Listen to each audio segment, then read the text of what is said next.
First, on point tonight, we are losing the fundamental fairness of the American economy, and it should make all of us angry. Anybody who isn't angry should be terrified, because you are the top 1/10 of the top 1%. Don't believe me? Just ask the rich French and Russians. What's happening in America right now, is how their revolution started, and it did not end well for the rich. We are coming to you tonight from New York. And the big story here is the most expensive home in the country in history just went on the market. It's on what is called Billionaires Row, overlooking Central Park. It will set you back a cool $250 million. For reference, that is 1,100 times more expensive than the average American home. We're going to get to some of the additional record-setting house sales in just a minute. But while the rich get richer and literally move up the ladder to the 130th floor, actually 3 floors for this particular apartment, middle-class Americans, not the poor, not the working class, but everybody minus the super rich, is taking it on the chin. You want proof? The same week of the world's most expensive house, the Dow had its biggest one-day drop in 2 years. That evaporates our savings, pensions, 401ks, everything. Inflation hit another high. Food up 13.5% in the past year, largest since 1979.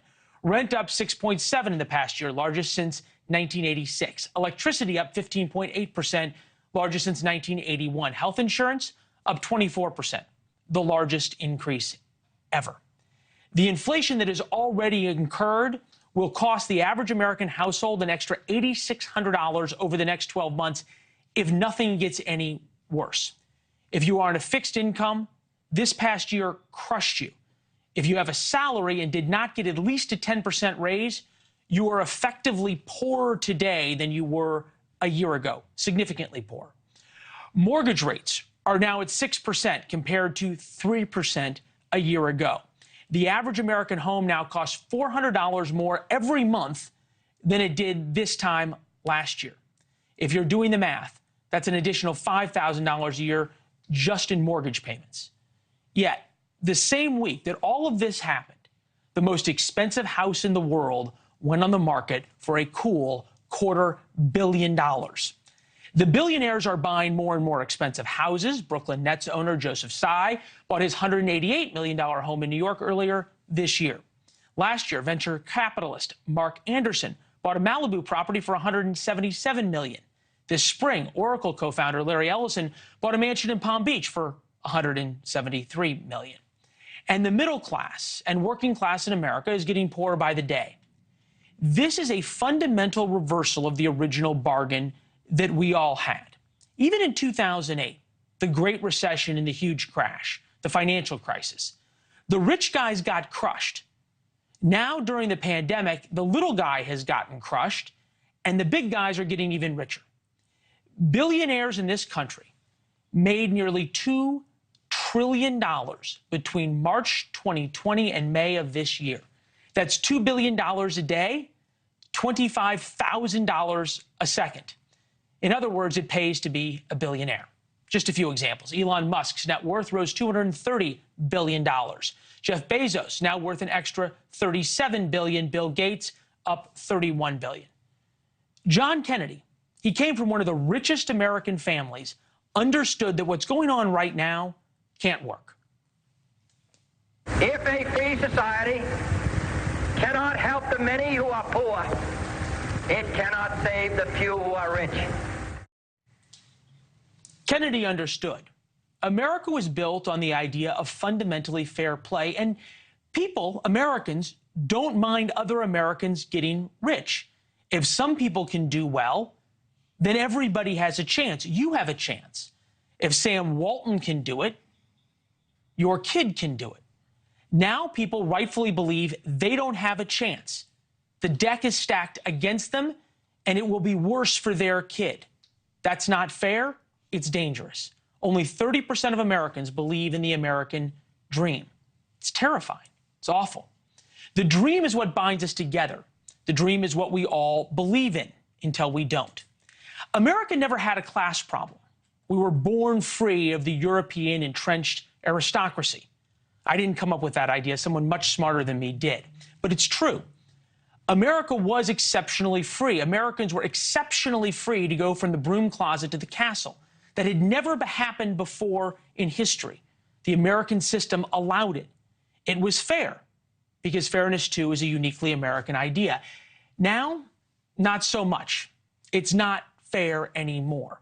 It's about class now, and that's a dangerous thing. We now have an aristocracy. Their wealth will last them until the end of time. It'll last their kids till the end of time. History tells us when a country divides on class, things do not end well. Just think about the French Revolution and the Russian Revolution for your history lesson. That's On Point tonight. Chadwick Moore is here, columnist, contributing editor for The Spectator. Can we come back from this? I certainly hope so, but I think you're right to, just look at, aside from all the financial pressures that people are under, what's really adding to turn up the temperature of this is you have an administration, not only with their let-there-eat-cake moments, such as having a party outside the White House the other day to celebrate the Inflation Reduction Act, while the Dow Jones tanked 1,500 points. You have things like routinely Mayor Pete telling people, just buy an electric car, $60,000 if you can't afford gas. But not only that, to add to the pressure cooker we're in is not only the financial struggles people are facing, but you have a president saying half the country are irredeemable fascists, that these MAGA Republicans are hateful, Nazis, basically. You have tech companies silencing speech, so people feel like they can't speak freely. You've got the mainstream media lambasting ordinary working Americans who just want a chance to work, and they want the rule of law, they want closed borders, et cetera, et cetera. So that is one way to really turn up the heat, if that's what you're looking for. It's not going to affect the people who are buying these $250 billion properties. Security services and bodyguards and everything else. Exactly. What's scary is you think about the last time America was really divided like this, perhaps out of the Vietnam War, before that, the Civil War.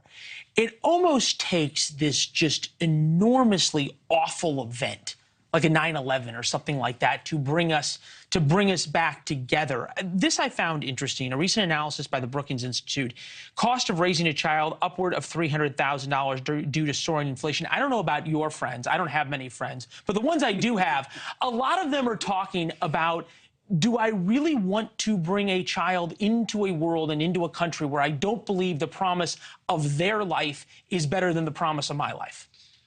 Well, I believe that this administration thought the Ukraine invasion was going to be the 9/11 that brought people together. And I think that actually divided people even more, because you had a lot of Republicans going, a lot of Republican voters who are against the representatives who really support sending money to that country. But I think forever people have been saying that the world is getting worse and why bring children into it. People on the left are saying, well, the climate disaster is going to murder everyone, so why would I bring a child into the world? I think that hopefully I am an optimist at the end of the day, and I do think things have to get better, and there has to be some sort of a correction. You're an optimist who's a conservative who lives in New York City. That is a man of enormous strength of character, I must say. Or a psychopath. Well, you know what? It's Friday. I'm feeling good.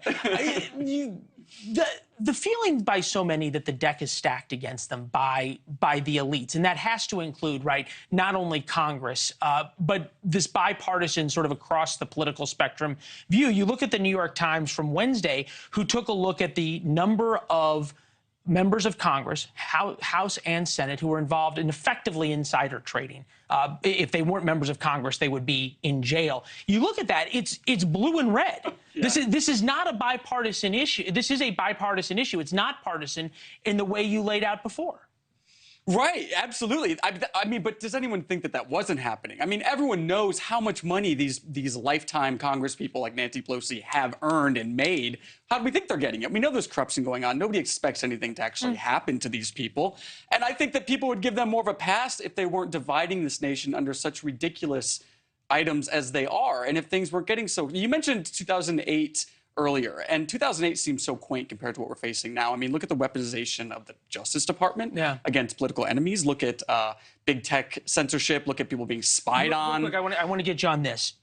2020, a CEO of the top 350 firms made an average of $24.2 million. CEOs were paid 351 times as much as the typical worker in 2020. You're now having this weird meeting, sort of in the horseshoe of politics, between Josh Hawley and Elizabeth Warren on these kinds of issues. Should the elite and aristocracy in America worry that eventually, if they keep doing this, we're going to have something that maybe is not the French or Russian Revolution, but it's going to start looking a lot like it? I don't know if they should be worried because they still have the culture on their side. Where are the journalists, where are the artists, where are the musicians, where are the painters that normally would be speaking against these sort of things? We used to rely on the left to keep business interests in check and the right to keep government. Now they're one and the same, the business and the government interests. It's a uniparty, and the culture doesn't speak out against this. It doesn't give any pushback. So you and I might be talking about this, and you might be concerned, but you know, most of the people out there, they're not getting this messaging from mainstream media whatsoever. The journalists simply do not care. They're a part of it. I'll quote somebody who came before both of us really in this conversation, Andrew Breitbart, which is that politics is downstream of culture. He was right. It's good to see you, Chadwick. Thank you. Pleasure. Thank you. Thank you. Pleasure's all ours. We want to know what you think. Will Americans ever get an economy that once again gives everyone a fair chance? Let us know on Facebook, Twitter, and Instagram, all at Leland Vittert. Thanks for watching. Go to newsnationnow.com to find NewsNation on your television provider. And don't forget to subscribe. Click the red button to get more of NewsNation's fact-driven, unbiased coverage.